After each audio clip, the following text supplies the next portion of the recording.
What's up, you crotch cricket eaters? Welcome to Terrence Popp's show, live from the lair. And it is live, gentlemen. Who knew? Who knew? Now, we're a little disheveled this morning because I just figured out that PayPal has canceled all of my accounts. I can no longer do business with them, and Venmo has done the same thing. Yep. So we are dealing with that situation. So we might have to go to a direct crypto kind of donations, or I'm just going to have to talk to some other individuals to get the lowdown on how we can circumvent this crap. Yeah. And to be honest, I'm just going to approach this like I do everything else. This is war. Everything is war. And if it can be used to cause pain, discomfort, or fear, it's a tool of war. And that's exactly what money is. And what can I say? So we're trying to work on the other camera for Blake and get up and running. Now, what we do have is we have an individual on the line who unfortunately lived through basically the fall of the Soviet Union and a bunch of the shagnanigans that took place after that, and a lot of it was a two-way rifle range. Now, a lot of this was not covered in the Western media because when it was going on, we had the Gulf War and then a bunch of other big events, and it just didn't really hit our news cycle that hard. I do know some operatives from back in the day who did time over there trying to assist and so forth. A lot of them were working for NATO. And for those of you that don't know, NATO is virtually useless. Okay, they were so hemmed in and blocked by their own internal bureaucracy and policies. They were virtually useless, and they were just as useless as they were in Africa when several million people got butchered in their internal conflict. NATO showed up and basically couldn't really do anything because nobody could agree on what actions to take. While we had countless people over there butchered and killed, massacred. You can add whatever name you want to. That's fine, but that's just the way it works. I'm not going to argue with that. Hello, everyone, by the way. Oh, yeah. And today our guest is called Z. We have him on Zoom. And Z, start us off with just before the Soviet Union fell, did you guys have any rumblings of this shit going down? Well, it was the regular Soviet stuff, The country was in slow spiral of stagnation, shortages, crime, a bit of that. But in December 1991, when it collapsed and 15 countries appeared, or should I say reappeared on the map, new presidents were elected, and so on. So after 70 years, most of these countries' economies were geared towards supplying the needs of the Union. So since the Union no longer existed, the economies crashed. And in my country's case, it wasn't a recession, it wasn't a depression, it went from 100% to zero, which meant that the newly printed currency was just fancy paper, was nothing, and the newly created national bank was empty as a drum barrel. So there were absolutely no foreign currency reserves, which means without money, you cannot import anything, which means deficits of everything, which means starvation. Uh-huh. Okay. Well, all right. Now, that's the backdrop. That's a close parallel to what we're seeing here. And right now, it's just ramping up. But if we keep printing money like we have been, we will crash our economy. And because we're all evil, hairless monkeys, the same shit's going to happen here. Yep. So what followed? One of the country's regions, seeing what was going on, they declared, fuck you, we had it really good under the USSR, we don't need you, we want to go back under Russia's wing, and they tried to secede. So Russia was very happy about that, obviously. They sent them weapons, they sent them mercenaries, and our government sends the army and the National Guard. to quell this insurrection. And they were undermanned, undersupplied, and completely inexperienced. So they got destroyed. Okay. And then the president made a huge fucking mistake. He called on local paramilitary groups and militia to go and fight alongside the soldiers. Now, these were not the militia the way the Americans understand it. During the USSR, these groups mostly consisted of organized criminals, and several of their leaders were in prison at the time. So they weren't soldiers, they were gangsters. And they were absolutely out of control. They were complete garbage in combat. And all they did was rob, rape, and murder civilians on both sides. So they committed a shitload of atrocities.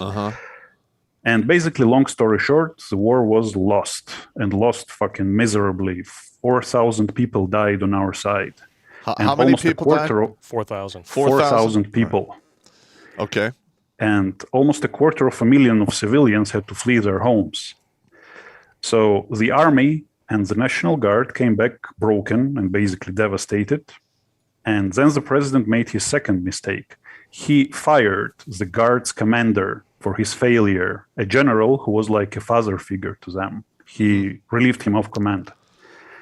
So this really pissed the Guard off. And they said basically, fuck that.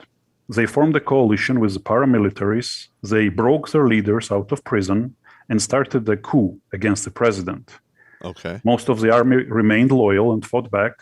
So it was bloody, street-by-street fighting with civilians getting caught in the crossfire. I mean, Popp, that you know what happens a in nightmare well, first urban of all, warfare is. Civilians getting caught in the crossfire and it turning into an absolute nightmare. That is the basic, that's backdrop 101 for conflict. Just so you know, because this isn't like, back in the day where two armies show up and they have a couple days where they're in camp plotting, and then everyone in between has like ample time to get the F out of the way. That's usually not how it doesn't happen. That doesn't happen nowadays. Nowadays, when it pops off, it is on like Donkey Kong. And like most people can see the subtle things as they come, but they don't pay attention. Where I pay attention to those small things because, one, I don't sleep, and two, I think about things in a very deep level. So those little nuances that are going on are setting off alarm bells inside my thinking meat and, tickling the strings of my esp. I'm just saying. Yeah. So I'm exactly sure like that. When it was kicking off or before it kicked off, what were the subtle things that, if you can remember anything, that led up to the violence? There was a general depression, but you see, it was really sudden. So it came absolutely without any warning. There wasn't a PSA. There wasn't a news broadcast. We knew that there was a domestic conflict and the government was handling it. People went about their business. And one day we woke up to a fucking tank rumbling down our street, a firefight 2 blocks away, and our neighbor ducking to avoid fucking shrapnel. Wow. Yeah, it was really, really sudden. And it happened overnight. Okay, it happened. And how long did the actual conflict go on for? Yeah, for about 3 years. So 2 years and 10 months, I think. And that was between what, 1991 and 94, or 92 to 95? Yeah, 1991 was when one of the regions started an insurrection, and 1994 was when the bullets stopped flying, basically. Okay, all right. So it went on for almost 3 years. Yep. Okay.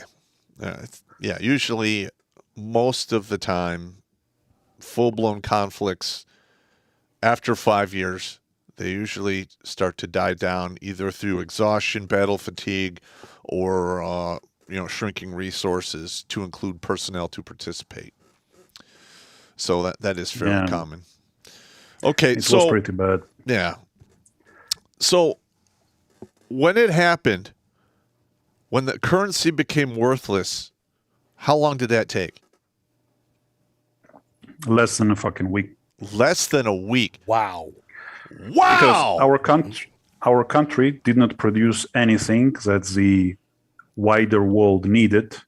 Uh-huh. They only produced what the Soviet Union needed to feed its other 14 republics. Okay, so And all right. these republics were now independent and All right, didn't give a fuck. All right, so basically, under the Soviet system, they doled out what each country was going to produce for the overall system, and then when that system collapsed, the stuff that the Soviets had those countries producing, you didn't have a market for them anymore. That's what you're saying. Yep. So you had to basically go from a communist where you already had did you have shortages of food and bread lines under the communist regime as well? Well, there were shortages, of course, but you could always get the basic necessities. I mean, Okay. we didn't go hungry. Okay, so you went from basic necessities to holy shit, I'm royally fucked. Is that what you're saying? Yeah, that sucks. All right, now I've said this many times on the show. When people can no longer feed their families, when they can't heat their houses, they can no longer work or do business or what have you, that is when shit gets real. Okay? Now, Yeah. all right, so basically the president contacted the quote unquote militias, which were basically organized crime, and he tried to use their muscle to assist, and it didn't work out, right? It backfired horribly. And you basically said earlier it backfired because not only did they rape, rob, and murder people on their side, but they did it to the enemy as well. To the enemy civilians. In combat, they were worthless. Yeah. They were used to bullying like small business owners and racketeering and that kind of stuff. They were not soldiers. Well, there's a big difference between fighting one guy or a couple guys and fighting people, like say you have to go up against 12 guys, a squad of infantry who are trained how to fire and maneuver, how to complement each other's weapons, how to use the radio, night vision, and so forth. I mean, those individuals, for the most part, will always defeat the criminal element, because most of the criminal element that I've ever run across, they're lazy. They rely on intimidation to get whatever they want. They are incredibly ruthless, and they do insane acts of violence. But if they come up against trained, organized resistance, you can usually walk through them like a daydream. Sounds like a particular group of panty-fascists we all know and love. Well, but I'm just, as an example, in South America, this is very common for the drug lords to amass their own little armies, all right? And, yeah, I mean, they take charge of areas of the country and do fucked up shit. But they don't train like an army. Okay, they're not having RTEPs and fire maneuvers and, break contact and patrolling and how, they're not doing any of that. Okay, yes, they will hire soldiers who are out of the system to be mercenaries, but they have a hard time, training their people to a standard to be an effective fighting force. I'm just what I'm trying to say. And I've seen it in South America, and I'm hearing the same thing from you over there in, was it Chechnya? Or you're from Georgia? Georgia. Mm-hmm. Chechnya was right next door. Now, I have actually communicated with several soldiers who were involved in that on the Soviet side, and the way they explained it, it was like a cakewalk. They walked right through the Georgian forces like a daydream, because I don't know if your guys were. By the time the Soviet Union fell, did your country have a trained army? Well, every country sent its recruits, its conscripts, to get trained by the Soviet Union. So we had basically scraps. We had our people who were trained by the Soviet system, but everything in the Soviet Union at the time was decaying. So they were under-equipped, they lacked numbers, and they were absolutely inexperienced, because counterinsurgency is a whole science, and they didn't know shit. Yep, it is. Counterinsurgency and conscripts, basically one trained volunteer soldier who basically volunteered for that stuff. This soldier is worth 20 conscripts. Well, to be honest with you, whenever you have a conscript or you get your people through the draft, the quality of the people you get goes way down. And that's just the way it is.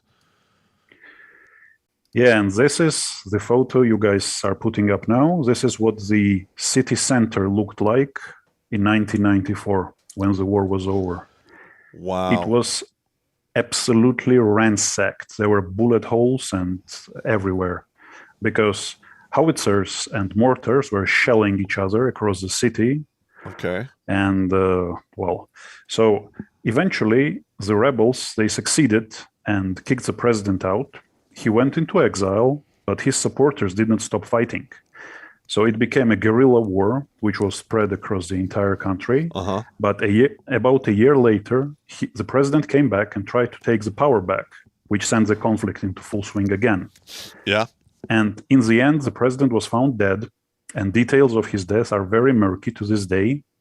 So his death ended the war, and well, that was it. Okay. All right, so the fighting went on for almost 4 years. Was there closer to 3 than 4? Oh, closer to 3. So we'll say 3 years. All right, so when this conflict was going on, was there an actual line where enemy was on one side and non-enemy on the other, like in the past? Or is it like... Street by street fighting. Yeah. And it erupted randomly, correct? Yeah. Okay. So the way that I'm hearing this is this war was fought probably by squad to platoon size elements that would show up, do what they're going to do, and then they meld back into the populace, correct? Yeah. You know what they call that today? A flash mob. Where you put out the information, you put out the information to your operatives, where to be, what to have on you. They don't even know what they're doing until they get there. And then you tell them, hey, we're attacking this. And then they do what they got to do, and then they all just disappear. Yep. That is something that we are going to see here in this country. It's unfortunate, but it's true. And the only way to stop that is, neighborhoods are going to have to organize and put together like a way to defend against that stuff. Because in an urban environment, for the combat to last, the enemy or the violent individuals need to get into the buildings. Okay. If they are stopped in the street by people who don't want them in their building, because they know if they get in their building, they're going to basically the building's destroyed. Am I wrong? Because when the shooting starts, they just start like lobbing shells into buildings. Now, if the populace doesn't allow that to happen, then you can stand a chance. Sometimes the populace doesn't really have a choice. Yeah, I'm not saying you're wrong there. I'm just saying. Yeah. In that country at the time, what was firearms ownership like? Were the basic civilians allowed to have their own weapons? No, but there were quite a few unregistered weapons floating around. Well, and the first thing that happened when the war started was the armories got looted. So whatever the army had was ransacked, first by the National Guard, then by the organized criminals, and they started diffusing the weapons among the populace. So you could get a gun, you could get an AK or a Makarov pistol or whatever. But at that time, most people were caught with pants down. So I was like 12 years old. Both of my parents were doctors, surgeons, and I had a little brother, and we were stuck in a small apartment in the capital. Wow. We had nothing. We didn't have weapons. And you didn't have food or any of that other shit, did you? Well, just what was left in the fridge. Yeah. So many people out there, especially in the US, they think that two-way rifle range is something fun you do for a day or two. No. You go out, Yeah. you go out with your friends to get rid of your political enemies and then come home to a cold beer in the soft bed. Nothing could be further from the truth. No. I know. Combat is a bitch. And usually, if you're going to participate in it, you're going to freeze. You're going to starve. You're going to have probably a low-grade sickness for a long time because you're exerting your body beyond its design specifications. It's mentally very fatiguing, and it wears on your soul because you're engaged in a fucking war. And it's not fun. Yeah. It's not fun. So first of all of the luxuries and necessities you are used to, they're gone out of the window. There was no electricity. There was no gas. And by gas, I don't mean gasoline. I mean natural gas, because most of Georgia uses natural gas to heat the homes. And the winters were very cold. There was barely any water. We got maybe 1 hour of running water every 3 days. And it wasn't drinkable because the water treatment plants didn't work. We had to boil it. And half the apartment was filled with pots, pans, and buckets that we managed to fill in that hour. So whatever, basically, there was an extreme shortage of everything. Like you name it, you lacked it. Okay. And how long did those shortages last? All the time. For basically 3 years? 3 years, yeah. Because, the whole country was split into pro and anti camps who killed each other on sight, and about a dozen other armed groups with pet ideologies fighting each other and everyone else, and bandits who robbed and killed for survival. And the government technically existed, but it could not enforce shit. It was total anarchy. Okay. And then some people picked sides and took part in the fighting, so they joined the factions, and some became bandits out of desperation. Well, I understand the whole banditry thing. That happens all the time. But like in the Colombian Civil War and the Spanish Civil War, almost the exact same thing happened. You have the pros and the antis. And then you have your different factions. And then you have the asshats, which are the bandits. Now, over here in America, when this all kicks off, it's going to be the antis versus the pros. And the pros are probably going to be people who want the Constitution, who like the country as it was. You have the antis who want to basically turn the country into a communist, socialist hellhole. And that's going to kick off. And then you're going to have the racial component's going to come in because instinctively, that's just the way it goes down. You go to any prison, you walk in there, you're like, well, I'm not racist. Well, guess what? You're gonna be given a choice. Either you hang out with the whites and enforce their policies, or you have to fight them and the other races because you are on your own. And you don't want to be on your own. So that's going to happen. And then we have large populations of Muslims here who would love nothing better than to basically push their Sharia law in the street. And that's that whole religion of peace thing. Together. Yeah, they band together. That religion of peace thing. The Middle East has never been at peace, and they've had Islam for 2,000 years now? Just shy? 1,400 years. Yeah, 1,500 years. Yeah, because Jesus is mentioned in the Quran more than Muhammad.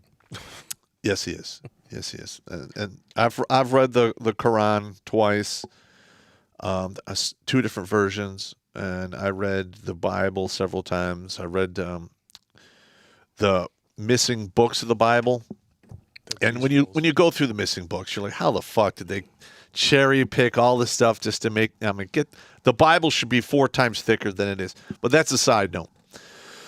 All right, so. What are some of the parallels that you're seeing happen here in America that you saw in Georgia? Well, the economical situation was pretty much the trigger and the catalyst for all of this stuff. Because, we are all very nice and civilized when we have full bellies and when we have hot food and soft beds. But once this flies out of the window, once you realize that today your kids have nothing to eat, all of this civilization, all of these trappings, they go away like a fart in the wind. Yes, they do. Yes. Somebody's been watching my ride and roasts. Well, it's a wonderful expression. Yeah, so, on a side note, where did you first see our show? Well, I was linked by a friend, the episode Can't Cut the Mustard, about women in the army. Yeah, we got a strike for that. Yeah, that's now banned. Yeah, I liked it, and I thought, like, who the hell is this guy? Yeah. And then I started watching you guys. Cool. Hey, how many people we have watching now? You're going to be surprised. Okay. 951. In the middle of the day. In the middle of the day. Holy shit. I'm not going to rat anybody out because I've been watching the chat, people who are at work. I'm not going to say you should do that, but I understand. Yeah. Yeah. So I'm going to tell you, man, Z, this is pretty creepy stuff here. And, you know, for all those people out there who say, oh, it can never happen here. We're not like that. We're better. We could do it different. You're out of your goddamn mind. You're fucked in the head. Okay. Because and there is a mental barrier that prevents people from understanding that. Like in the Soviet Union, the communist ideology, it promised a very bright future. It said that everyone will be happy. Everyone will be sated. There won't be any wars. Well, and people were completely unprepared for what came next. Yep. Yeah. And from my understanding, from 1901 to 1999, the USSR killed hundreds of millions of people, either starved them to death or what have you. And it was not a pretty thing. So, I'm sure they made everyone happy. I'm sure they made everyone happy once they killed off enough of their population that didn't have to provide for. So maybe that's how they get it to work. I don't know. Yeah, sometimes when I talk to people who are nostalgic about the Soviet Union and they tell me, oh, we had so much free stuff. We had this and we have that. And I ask them, at what price? Behind each of your free meals, behind each of your free apartments, there are thousands of dead guys who died in a lime-filled trench with a bullet in their head. Mm-hmm. And from what I understand, very similar things are happening in China as well. Yeah, China is getting rid of anyone who dissents or anyone who as much as doesn't like the government. That's absolutely correct. And that's par for the course for communist, socialist dictatorships, or dictatorships as I call them. Pretty much any ideology that does not take into account natural law, that people are not equal, people naturally form hierarchies, and people are selfish at heart, this ideology is going to fail. And it's the only difference is that how many people is it going to take down with it. Wow. I could not have said that any better. Wow. That is that's right on the money. So after it all settled down, what took place? It was stagnation, but at least some supplies started trickling into the country. There was some reconciliation to an extent, but it took us 10 years to rebuild. It took us 10 years to clean the trash out because the criminal groups started splitting the country into areas of influence. So basically, it was a nightmare. So 3 years of war were followed by 10 years of ruin and stagnation. Yep. All right. So how's everything now over there? It's pretty good. I'm not going to say that the country is thriving, but it is nice and quiet. It's safe.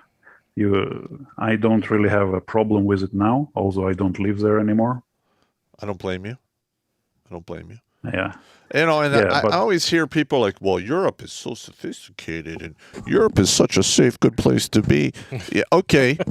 All right. Between 1701 and 1899, Europe was at war every 3 to 5 years. Continuously. And then they had 2 world wars fought on their soil. So yeah, okay. No, thank you. You can keep it. Now I'm not bashing, your country. I'm just saying Europe is not a safe place. It never has been, I know. and it never will be. That's why I laugh when I hear local politicians talking about, love, peace, and unity and all that kumbaya stuff, because 25 years ago, these people were slaughtering each other. Unfortunately, that's the way it goes, and I've told my fans on the show that somehow the numbers 36 and 38 keep playing into my psyche, and they have been for like about a good 3 years. So those numbers have something to do with what's going to take place in our future. What that is, I don't know. Who knows? It could be a convention of states. It could be a number of states that wind up saying, fuck it, we're leaving the union. I don't know. I'm just saying that, that is, that's going to come into play. Yeah. And let me tell you about what it was like to be on the inside of the war. Okay. So if you were not part of the fighting sites, if you were not one of the fighters, if you were a regular guy like my family members who just wanted to keep their heads down and hope to live to the next sunrise, first of all, you had to be very careful with talking about your sympathies, because people talked, and expressing sympathy for one side or another meant you became a supporter. So one day, a bunch of tough guys could show up at your door and say, oh, we heard you like us. That's cool. So why don't you do us a favor, to help the cause? And this meant that eventually another bunch of tough guys would show up and shoot you for helping the enemy. Yeah. And all of these groups that were engaged in the conflict, they supported themselves by making profit of people, like running protection rackets, running road checkpoints, and dealing drugs. So it was a wild mix of military and gang activity. Like there were muggings, there were burglaries, break-ins. You could get shot for a pair of shoes. Every single person outside carried a weapon, a firearm or otherwise, even children. I slept with a knife that I made from a piece of pipe. Wow. And every day you learned about someone dying, shot, stabbed, beaten to death, starved to death. And it's a small country. Georgia has a population of 3.5 million. So most people know each other. And every day you got news about this and that. This relative of ours is dead. Actually, in a war zone, that's very common. Yeah, that's unfortunate, but that's just one of the realities of the two-way rifle range. Is people die. And people die. I'm sure that a lot of people died from disease because your medical system probably didn't have supplies or was operating at a very low efficiency rate.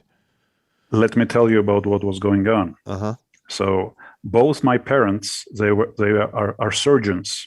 So they were at work almost 24/7, not just because of the Hippocratic Oath, but because every single saved patient's family brought them something as gratitude, and they used it to feed the family. But the situation itself, it was atrocious, because when the fighting started, hospitals became prime targets for raiders and looters because they had stocks of alcohol and they had stocks of morphine. They were not sanctuaries by any means. They constantly came under attack by one faction or another, or they had looters or junkies breaking in looking for their fix. So it mostly went like that. Mother is doing surgery and father is standing outside with a rifle. Okay. And when she got tired, they switched places. In some cases, hardcore, man. That's hardcore. Yeah. Holy shit, that's hardcore, man. Oh, my hat's off to them. There were cases like, for example, soldiers or bandits would drag in some guy who was basically a bag of bones, like bleeding all over the place, 2 heartbeats away from death, and tell the doctors, fix him up. If he dies, we will kill you all right here.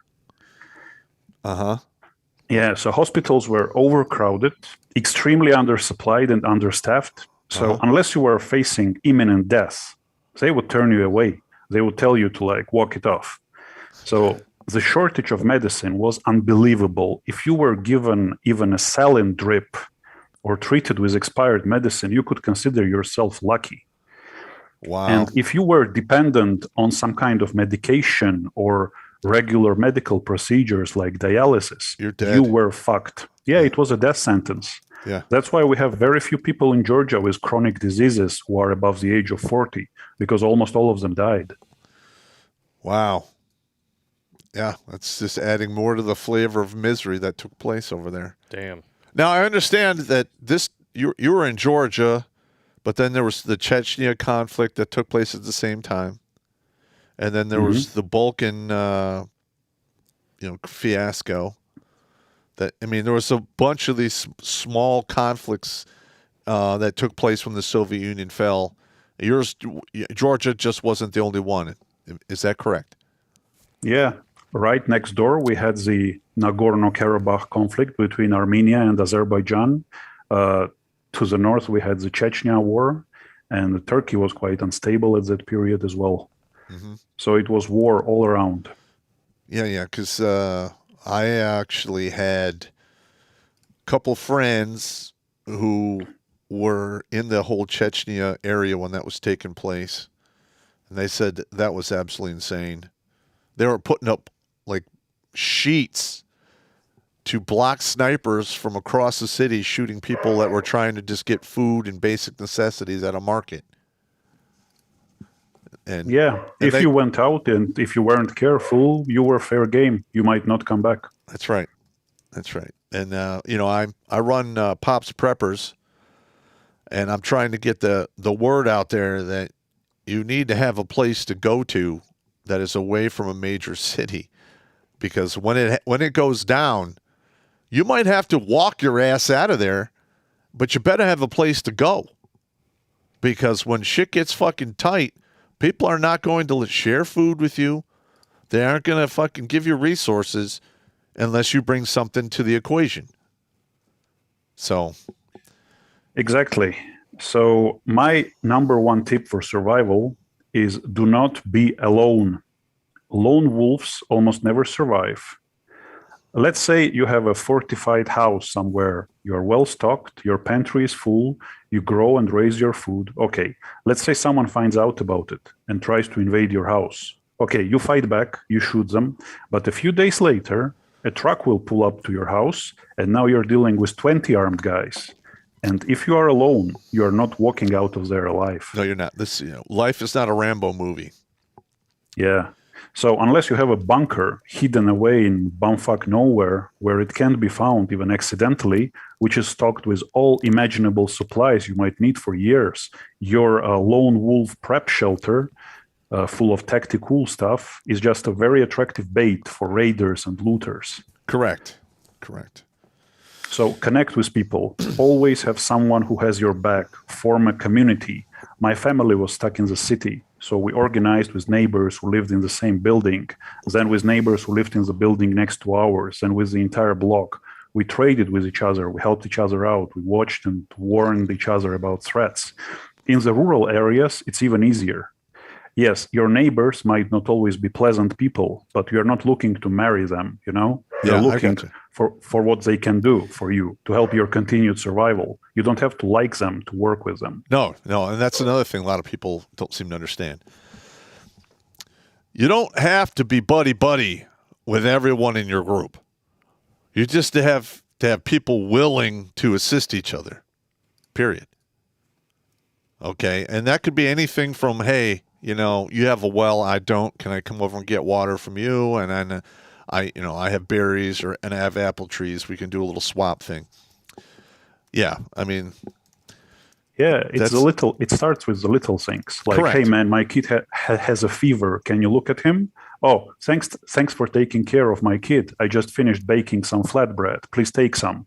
Yeah. And there you go. Your family will not go to bed hungry this day. Yes.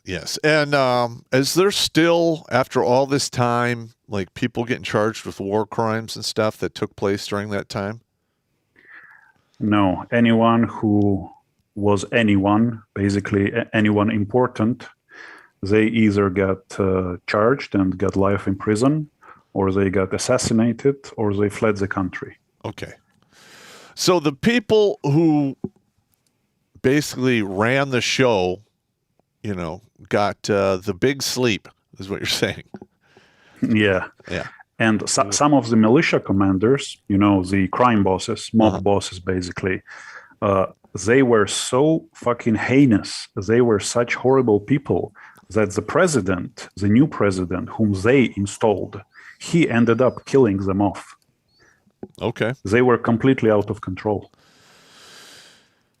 Unfortunately, and this happens in every two-way rifle range, that if you go off the hook and you do some fucking egregious shit, you are going to get whacked.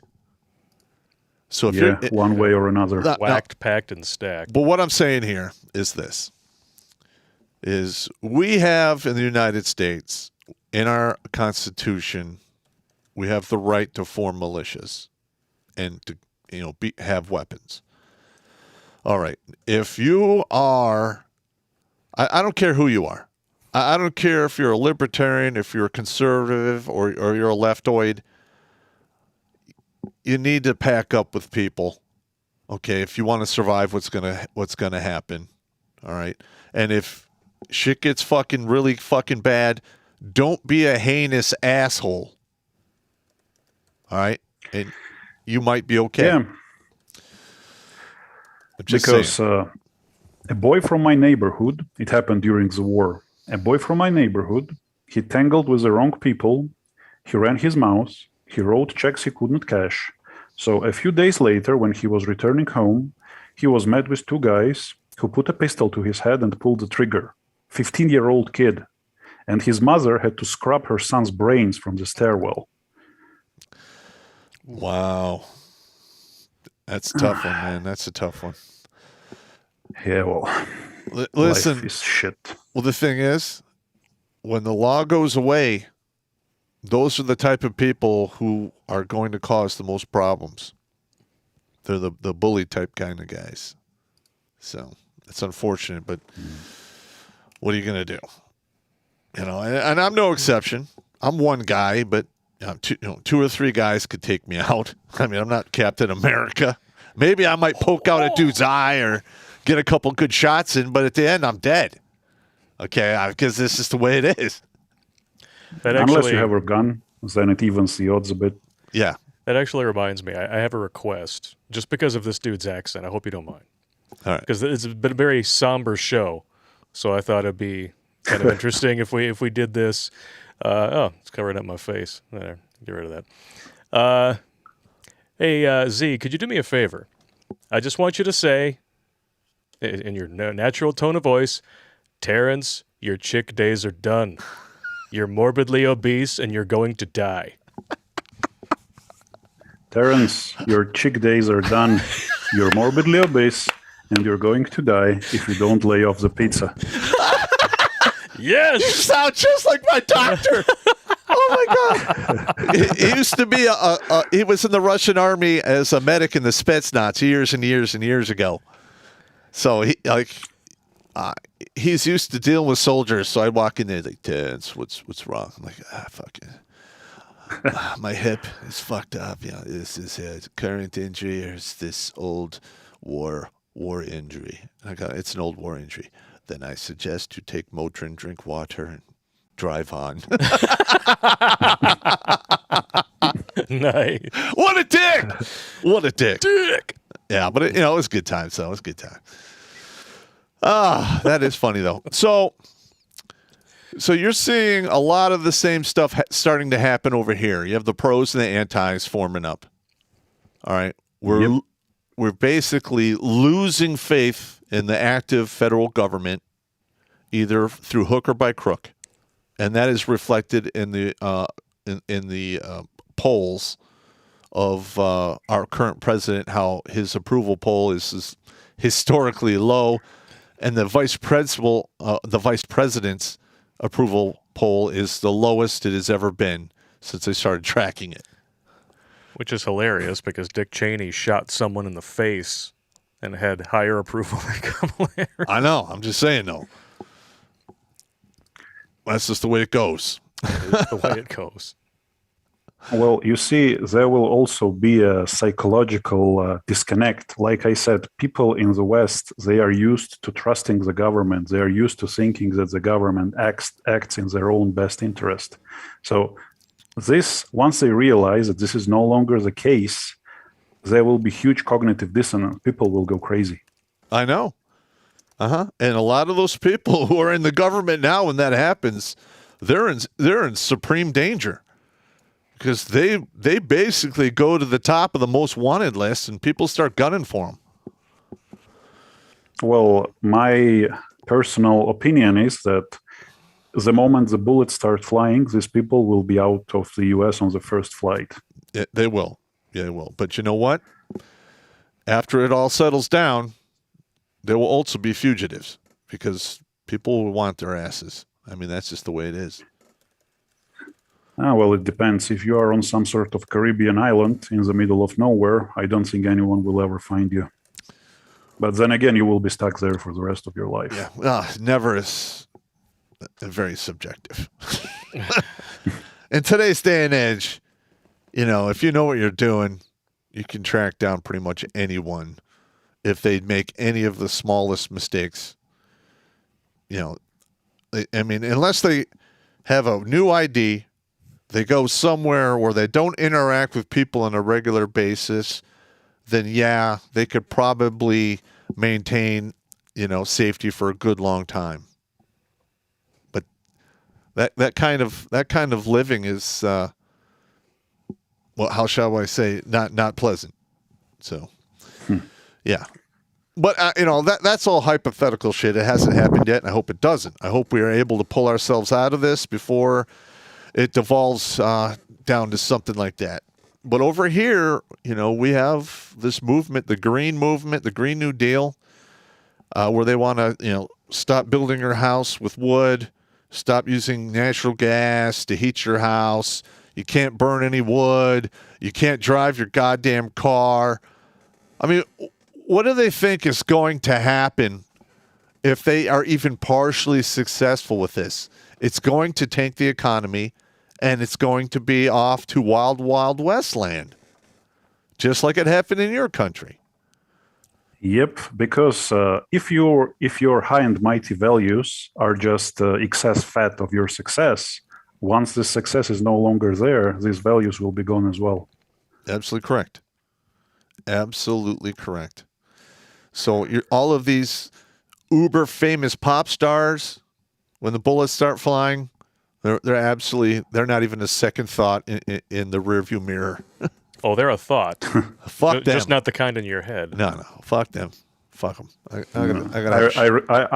I remember talking to a leftoid about this whole thing, and he told me that if there is a two-way rifle range in the U.S., the left will win because we will have all of the media on their side. The media doesn't mean anything when bullets start flying. Here's another thing about the media, and I'm trying to convey this. All right. The military maintains a unit called PSYOPs, and they use pamphlets, radio, TV. They basically use the media to push propaganda. Okay, now propaganda doesn't stand up to truth, logic, and reason. But since the military, considers propaganda as a weapon system that they employ, it's only logical that if this whole thing were to kick off, the media is not going to enjoy the protections that they once did, since they are, in effect, an active weapons system in the battle space. I mean, even by the most weak rules of engagement, if you help the enemy, if I'm not mistaken, the wording is, if you provide succor to the enemy, you are considered a combatant. Okay. Well, what do you mean? What is provide succor to the enemy? Safety, support? Yes, safety, food, shelter, anything. Yeah, I got you. Yeah, I mean, unfortunately, that will happen. Now, I myself, if I get caught up in such dealings, I'm not going to go and be some crazy wazoo asshat doing fucking horrible shit. I basically just want to survive and get through it and have my loved one survive as well. So let's hope we don't have to do that. Speaking of survival, do you want to hear how we made it? Yeah. And what the things were like, how the regular people survived? Sure. Yeah, so like I said, our money was worth nothing, which means most of the trade was barter. You couldn't just go to the store and buy stuff because there were no stores and there was no stuff. So if you needed something, no matter how trivial, you had to find a guy who knew a guy who knew a guy. And I decided after thinking to call this system 3 Fs: food, fuel, and favors. So non-perishable food, it was super valuable. So canned stuff, spam, rice, flour, milk powder, cereals, macaroni, potatoes, salted and cured meat, nuts, coffee also. So remember, no electricity means no refrigeration. So unless it's winter outside, anything perishable has to be eaten within a day or two. So people traded with each other. Booze was excellent actually for trading, but sugar to make it was very hard to obtain. But Georgia is a winemaking country. So if you had a grapevine patch or a fruit garden, you could make wine or moonshine, and many people did. Moonshine. Yeah. And surprisingly enough, another product that was in huge demand was breast milk. That's weird. So okay. Women who had babies at that period and could not produce milk due to malnutrition or stress, they paid women who could to come feed their babies. It was like a business. All right. Okay. Well, all right. Yeah. I mean, it's a demand. It's a demand. Might as well use it. I got it. Because baby formula was not even known back then. People had no idea what the fuck it was. And it wasn't available. No. And that's another weird thing is if it kicks off, all of these vegetarian vegans out there are going to be sucking hind tit. They are gone. They're sucking hind tit. Because that's just the way it is. Like, I myself, I'll eat snakes. I will eat squirrels. I will eat possums. Raccoon, not so much. Maybe not a cat. I hate cats, plus they're ridden with diseases. You shoot them yourself. Yeah, I mean... You might get rabies from a raccoon. Well, if you cook it, yeah. Trash pandas. Yeah. But, you know... Yeah. You can eat anything. If it walks, crawls, or swims, and it's not toxic, you can eat it. And most of the animals that are toxic to eat are fairly easy to identify. So... And there's not that many of them, especially up here in America. Yeah, people nowadays who say that, like, "Ooh, I would never eat that. That's disgusting." Yeah, it just means they have never been hungry. I know. Mm-hmm. Looking, when I was in Ranger School and I was 136 pounds, it was not below me to jump into a dumpster and eat food right out of that motherfucker, because that happened. Okay. I remember your story about eating dog food. Oh yeah, that shit was great. Wow. It had like a oaky, smoky flavor to it.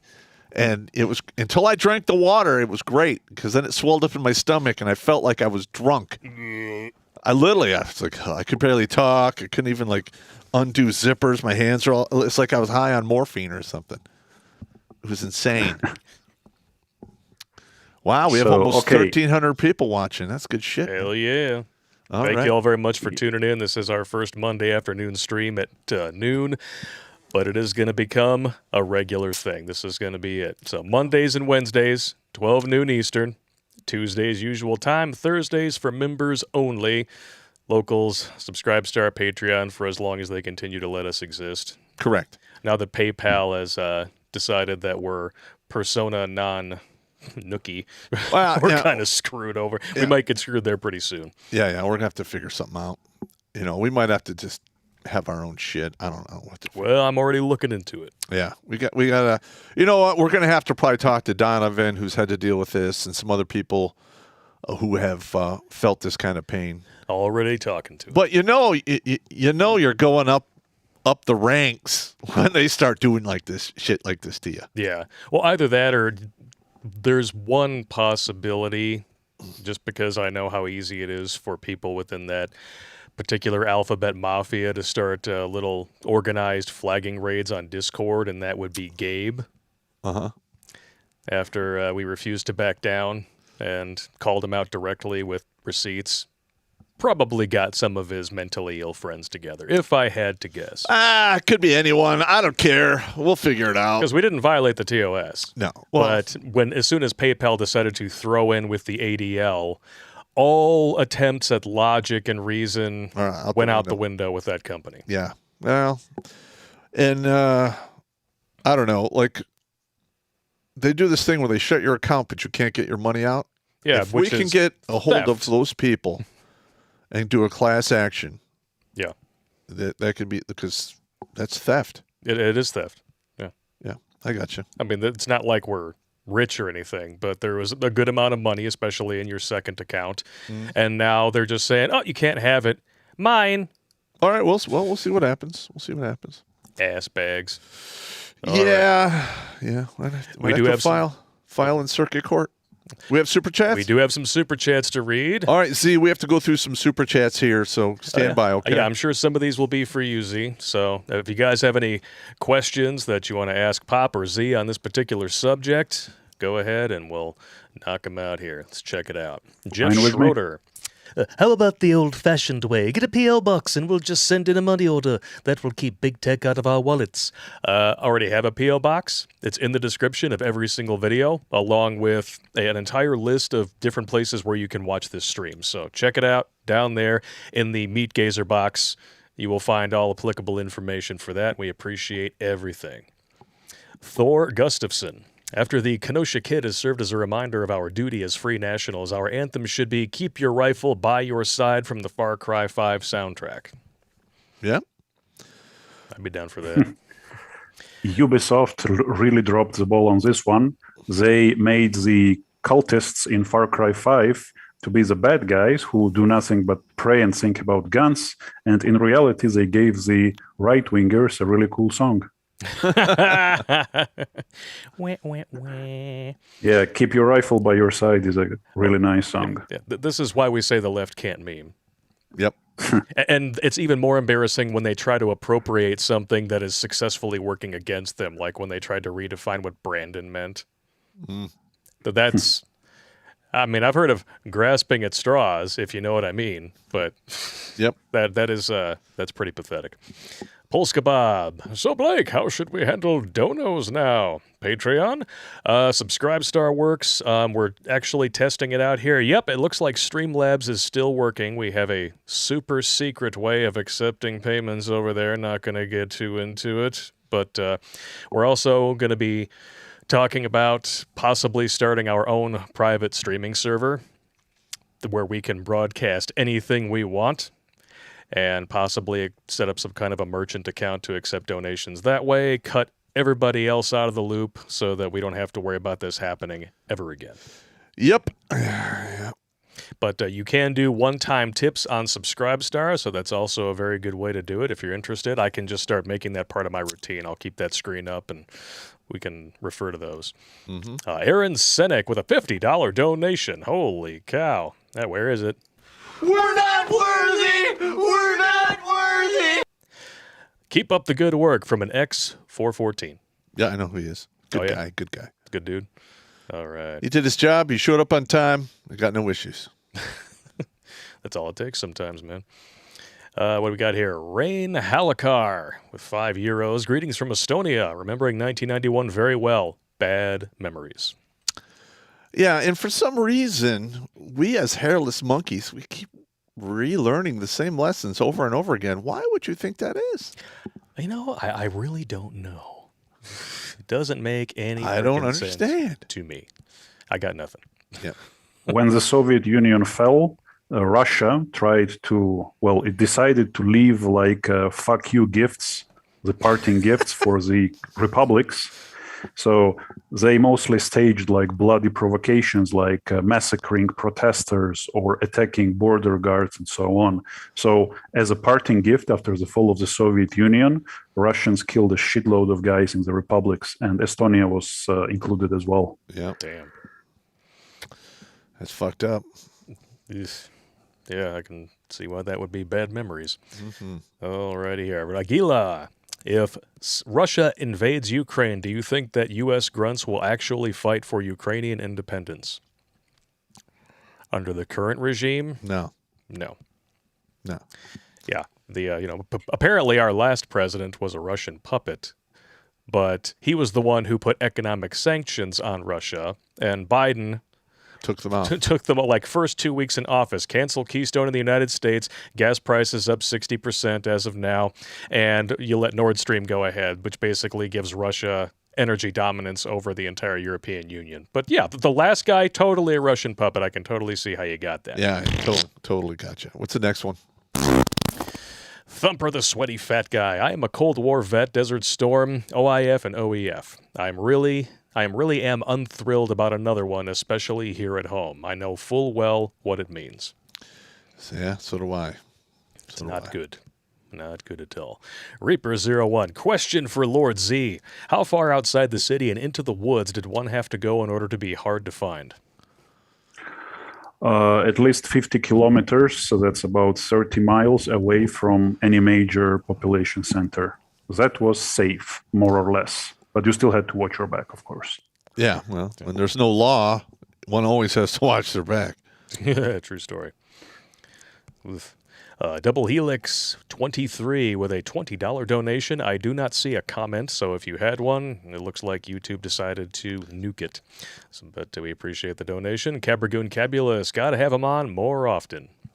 All right. Yeah, we're going to have some guests. There was a request in the chat to talk about what happened in Waukesha, I think is how you said it was pronounced. Waukesha. Yeah. Waukesha. We are going to have a local resident, Dynaside 13, is going to be on the show with us tomorrow night talking about everything that the media is conveniently covering up. So tune in tomorrow night, 8 p.m. Eastern.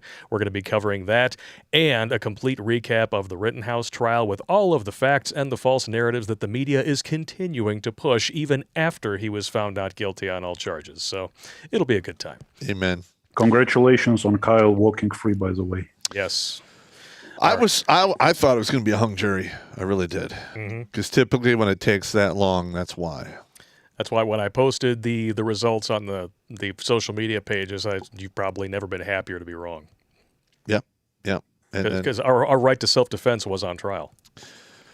Yeah, and the thing about that trial that people are not seeming to connect the dots is all of the motivation that BLM and Antifa are using, and like this whole perception that the minorities are being victimized by the whites, is you saw what that prosecutor did in that courtroom in real time. Yep. That happens all over the country. And most people don't even get a trial. They get hit with a list of 8 to 12 charges. The prosecutor says, "All right, well, if you take the deal, we'll give you this charge, and you only do 2 or 3 years. Or if you fight it and we convict you, you're looking at 30." That is a violation of your constitutional rights. You saw it happen in real time. Yeah. Now, why are they not protesting that? Yeah. Instead of turning this into like a white power thing, which it wasn't. No, there are, I want to say it was either the Telegraph or the Independent published their recap of the trial and actually said that he shot and killed 3 black men. I know. And they need to be Wow. they need to be sued into Stone Age. It's just this amazing. whole like settlement bullshit. No, take it to court, get punitive damages, set a precedence, and make the shit stop. There's a big The difference saddest part is that people actually believe that. Yeah, I know. Yeah. And this is what cracks me up. There's a big difference between misinformation and disinformation. Misinformation can be a mistake. What they're doing is disinformation. They know the truth. We all saw the same video footage, and they're fucking lying anyway. Yep. And people are believing it, acting on it, and people are dying, getting their businesses burnt down, and being assaulted as a result. How is the media not culpable for any of this? That's absolutely correct. It makes no sense. These are questions that need to be answered and asked and answered in the very near future. Yeah. Ugh. Pisses me off, man. All right. I cannot pronounce this Russian name, so I apologize. It looks like Riha, but, Russian. Can't read it. Apologize. $5 donation. Thank you so much. Dara Sumkoti with $100 super chat. Holy cow. Thank you. We're not worthy! We're not worthy! Bane voice. I can do that. That's right, you riggers. It's another You're Not Worthy donation. When do we get to see Popp and Toxic Male on Fresh and Fit? I'll reach out to Myron. I've got his cell phone number. And because he did talk to us when we met him in Vegas. He was a good guy. And he was all about having us down there. It's just a matter of setting it up, I think. Yeah, he's a good dude. Oh, yeah. Did you see Myron nuke those chicks who wanted a traditional man the other day on the show? I did not. And he's like, oh, so you're not, it's like, are you virgins? No? So you're not a traditional woman. Why do you get to have a traditional man? Oh! Boom! I was like, oh, they weren't expecting that. Oh, God, that's good. That was delicious. It's good stuff. Bailey Chastain, hey, lads, learn how to make and store Herbswurst. Okay. What is Herbswurst? Do you know what that is, Z? Judging by the worst part, probably some sort of sausage. Yeah, maybe that's what I cured thought. or salted. Yeah. Okay. Herbswurst. Herbswurst. Now, let's check it out. That's what the internet is for, right? German Herbswurst sausage. Yep. Yeah, German sausage made from pea flour, pork belly, beef or pork fat, onions, salt, and spices. Can be eaten as a snack or dissolved in hot water to make a nutritious and rich in calories pea soup. The product has an almost unlimited shelf life. It is easy to make and easy to prepare. Sounds like a good unless quality you thing. prepare in advance, you're not going to make this during the war. No. Yeah. Yeah, because all that shit is going to be gone. Yeah. Eli Nope with a $50 donation. Thank you so much. No comment with that one, at least not one that YouTube allowed to remain on the site. Triggers McNickers, how you doing, good sir? The greatest tragic irony of an upcoming boogaloo is that those who are screaming for the fall of America are those the least prepared to survive it. Well, it just falls back into be careful what you wish for. Yep. The loudest voice in the room is usually the weakest. Yep. In that respect, I actually have to throw a bone to Live Free or Die Hard, which a lot of people didn't like. But the moment when the young leftoid computer hacker actually sees what it's like when you take down the system, and it's chaos and panic and people are dying, it's like, I thought it would be fun to do that. And then Bruce Willis has to look at him and say, it's not a system, it's a country. That's It's right. full of families and people. Yep. So, may not be the greatest Die Hard movie, but that's a damn good moment. All right, Smooth Criminal. Most of the government leftoids have bought houses in the top part of the DR. That's their hideaway in case homes. They're all in the same vicinity. DR. Dominican Republic? Okay. I'm guessing that's what DR is, and it's the first thing that came to mind. That's not a... I'm going to be honest. That's not really that safe place to be. Probably Yeah, not. Dominican Republic isn't the safest place on No. earth even now. Like literally, you could pull up there with like 40, 50 dudes and some boats, walk onto the shore, and then do whatever the hell you want, get back to your boats and be gone. And what the hell are they going to do about it? Nothing. Smooth Criminal, let me know if I'm right with that interpretation. I could be wrong. Seahorn from Canada. Are the local subscriptions and tip jar independent of PayPal? Yes, they are. Locals is tied through Stripe. No PayPal there. Yeah, but they're fucking with other individuals, so we'll see what happens with Stripe. Yeah.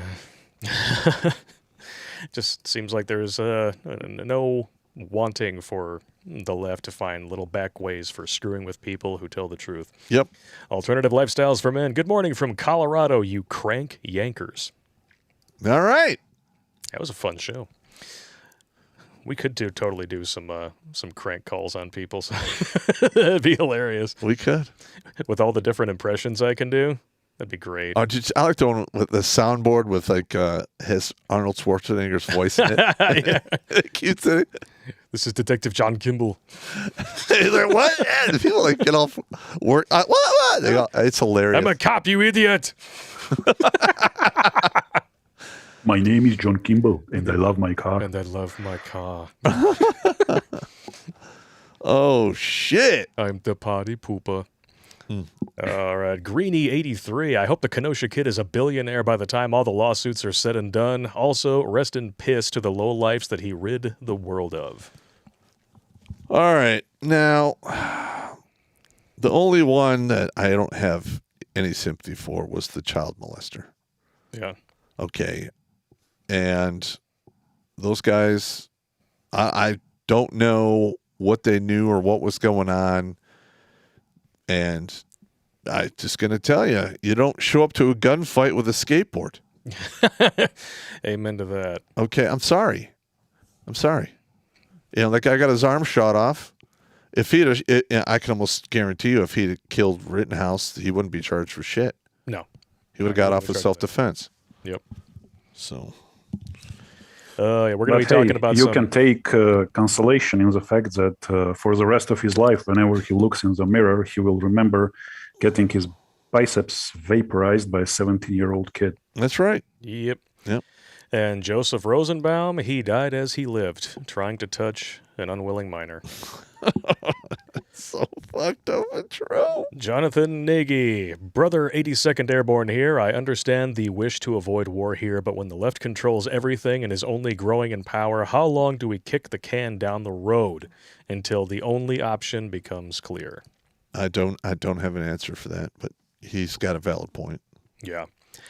Right now, I think the best strategy is, the sticks, hex, and hammer strategy, which is, and Steve Bannon apparently has adopted it, going in, winning these local and state elections, and retaking the system from the ground up and making sure that it actually functions the way that it is supposed to.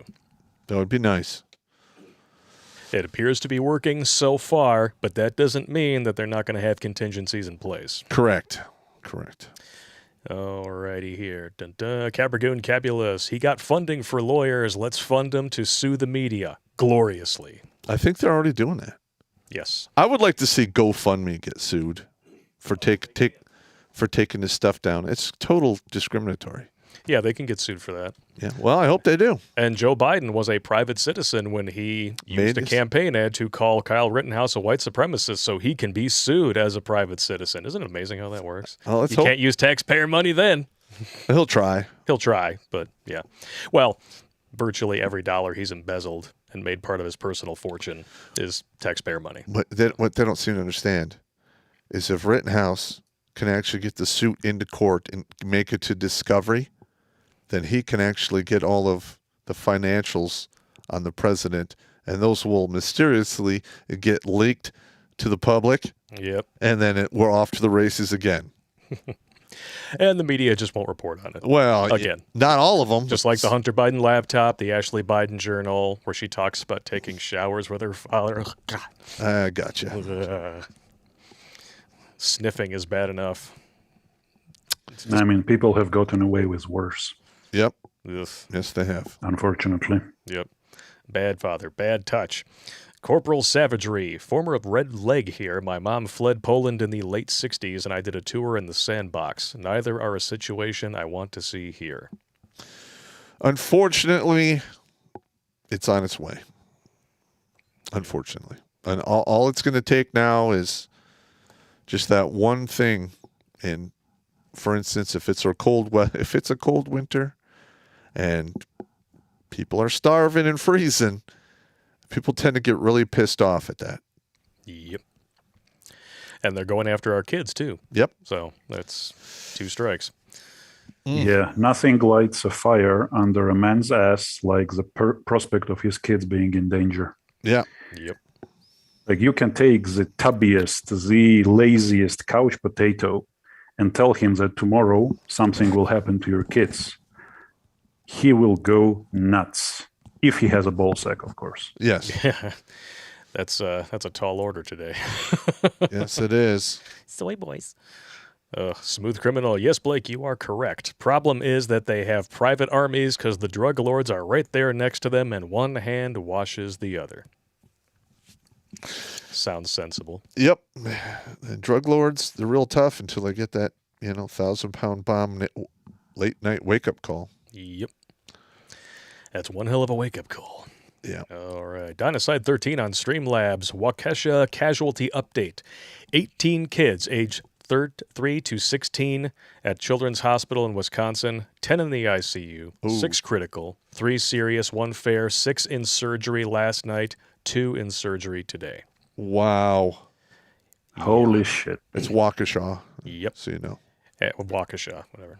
And yeah, because of the stunning and brave complexion of the guy who did it. Won't see it in the media. Yeah, now watch the media flock to this guy's defense. Uh-huh. Yeah. No, he must have been pushed to the brink by a society that seeks to oppress him. No, my mother lived in Waukesha when she was young. Oh, yeah? Waukesha. Okay. Have to remember that. Embudo. As someone who also had to survive Marxism, thanks for passing the word along like I have, Z. I do the best that I can with what little time I have in the day. Unfortunately for Peru, we didn't have the success Georgia had because of the Clintons and the Rodhams. Yep. Well, yeah. I mean, if you survive communism, you will develop like a sixth sense for it. You can smell it coming because it's like an inoculation. Because if someone fools you once with it, if you're lucky enough to live, you're not going to get fooled twice. Yep. And people who are flirting with communism today, they are flirting with the very colorful wrapper. They don't see the monster that is under this wrapper. Yep. Yep. They would see it if they were taught it in school, which they're not. So they're teaching people a bunch of dribble. Lots of dribble. Goodness gracious. Let's see. Jumping back over here. Polska Bob with a $25 donation. Thank you so much, good sir. He wanted to test out the Streamlabs to make sure it worked, and it is. Shark Dentures. Just because. Also, I will donate as long as Streamlabs will accept my credit card and guest status. Puck PayPal and Yuck Foo Tube. I will contribute. So long as I don't have to create accounts, give personal information, and support censorship. Amen to that. Sure. Tracy Wilborn, best Monday morning at work ever. Thank you, Z, for painting a picture of what we may be looking in this country. Grim that it is. Yes, it is. It's quite grim. I hope you guys avoid it. Yeah, so do I. Because if something happens to the US, if it splits or balkanizes or whatever, if it loses its role, the world might actually start unraveling. So the world might be sent into another spiral. It will. World War III. Yep. Let's see here. Jumping over to MGTOW.tv. Shadow Monk 99. I see where this is going in the clown world of juvenile Joeys in office. I'd rather eat gonorrhea hemorrhoid Sundays than the forced jab. That's a really interesting way to spell gonorrhea. What a fist fuck. This was my 15th hit on good old Mary Jane Do You Wanna, and it's still disturbing that the Mausia from Beijing Wood and Winnie the 11th, or Winnie the 11th. I don't know.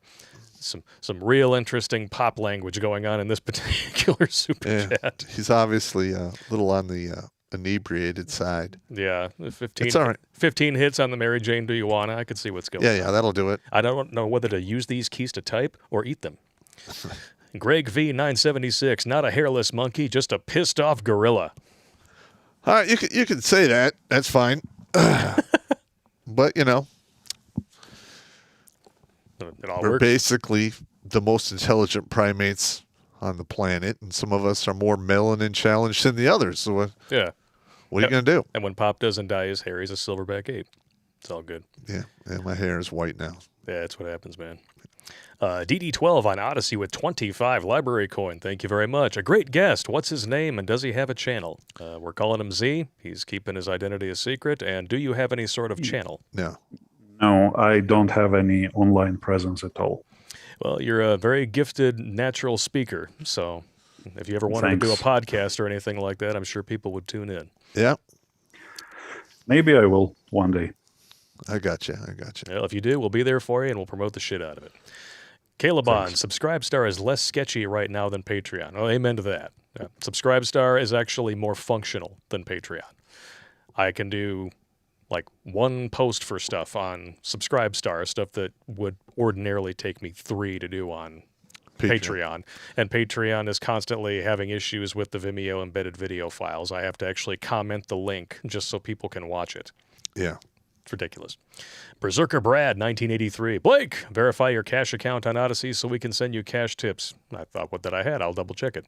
I tried to send you guys some cash and it would not allow the transaction to take place. You know what? Maybe there's a PayPal issue there too. I'll double check it. Manic Mike or Manic Mike.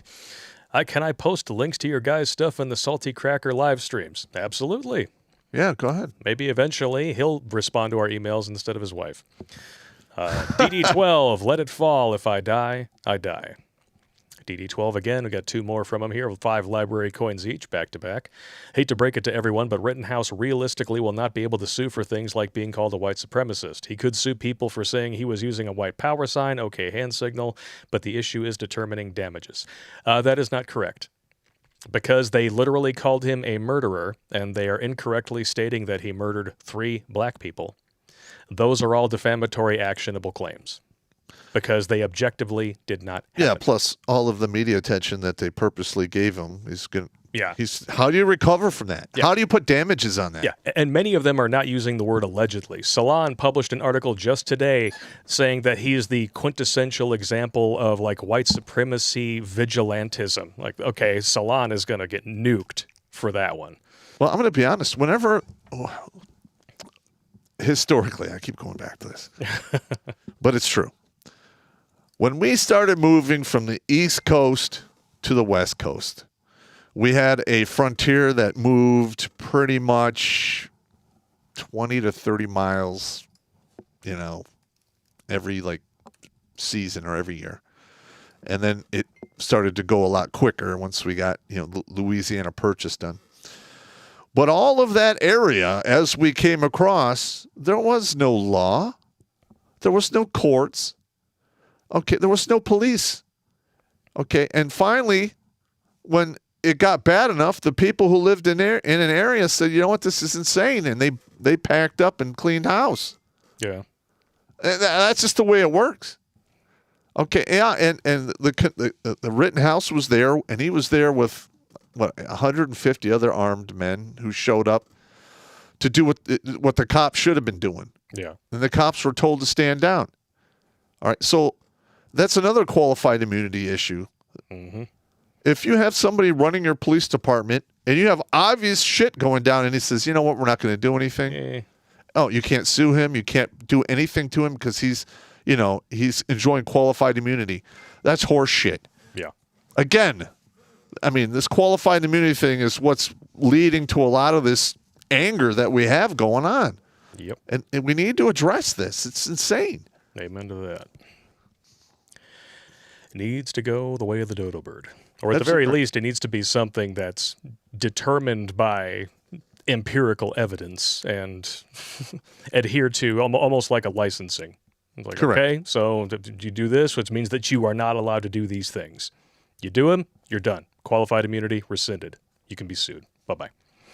Or prosecuted. DD12 again. He could also sue them for deliberately putting out factually incorrect information. That's the defamatory stuff. The trial makes it hard for him to collect damages. This comes from Robert Barnes. He can break it down better. We'll have to check him out. Jumping back over to YouTube, we had a few more chats come in here at the end. Dun, dun, dun.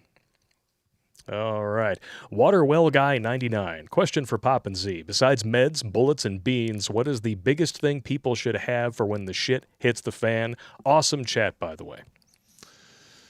Well, you better have access to a water source because if you don't have water, you're dead in 3 days at a minimum. Yeah, but if you have access to water and if you live in a cold area, what you need is a supply of fuel. In our case, during the war, we mostly used kerosene because it was cheap, it burned slowly, and it could be stored for a long time. So every single home had kerosene stoves, which could also be used for heating, and lamps. Gasoline and diesel, they were less popular because they are unstable. You can store them for a long time, and they were only used for cars and generators, which very few people had. Uh-huh. But actually, any source of heat and light, it worked, like candles, wood burners, flashlights, and batteries were in huge demand. those portable propane burners that hikers use, Uh-huh. they were very valuable trade items. You could get a lot of stuff for one of those. All right. Okay, cool.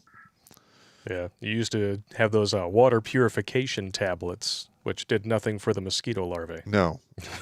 I mean, they killed them, but you still drank them. That's why it just makes my skin crawl when I think about that. Yeah. But if that's all you got, Iodine that's all you got. tablets. Ugh. Yeah, iodine tablets makes the water bitter, but hey, if you're thirsty, Fuck it yeah. will be the greatest nectar on earth. Yeah. It is what it And is. I've drank it many times. It's a lot of times the mud at the bottom of it. Ugh. Yeah. All right, alternative lifestyles for men with a couple of donations here back to back. They'll give you minimal time to take a deal, but they get you by stacking charges and telling you if you fight, you'll face 60 years. It's all twisted. The justice system knows what it's doing by stomping out the rights of 1 in 6 Americans, as 90% of those who end up in court take a plea. It's absolutely correct. Yep. And it needs to stop. Oof. It's disgusting how this legal system that was supposed to be for everybody and have everyone on an even keel has become completely perverted. And in some cases, differentially enforced to the point where we question whether or not there's justice at all. Yeah, that's right. And the Chauvin trial, he killed one guy. He was convicted of killing one guy, but they found him guilty on, 3 different charges? Yeah. Pick one. Yeah, pick one. How can you God get damn. charged with second-degree murder and manslaughter for the same dude? I don't get it. It doesn't make any damn sense. Well, they're like, well, if you don't get him on this, then you can convict him of this. And if you don't get him here, you could. No. No. The justice system should not be a waterfall. No. Either you did a crime or you didn't. Yeah. Charge him with that one crime and like this whole laundry list of horse shit, which a lot of guys get charged with nonviolent horse shit just added to their stuff to force a plea. Yep. It's disgusting, man. It's wrong. It needs to be fixed. It's malicious You can't be prosecution. partially guilty. You can't be just a little bit pregnant. It doesn't work that way. Yes, you're absolutely correct. I'm just a little bit pregnant. Jesus Christ. Shit. Israel Bill 32980. The leftist chunks need to look up one name to see what happens when absolute power corrupts absolutely, and what happens to them when you piss everyone off. Nikolai. This is French. Nicolae Ceausescu, the Romanian Ceausescu. dictator, Oh, yeah. communist Oh, dictator. yeah. Oh, his downfall was really, really fast. It went from a day when he went on a rally before his supporters and made a speech, and instead of applause, he heard "fuck you" from the entire crowd. That sounds familiar. Yeah, and within 4 days, just 4 days, he was executed by machine gun. Bummer. Let's go, Brandon.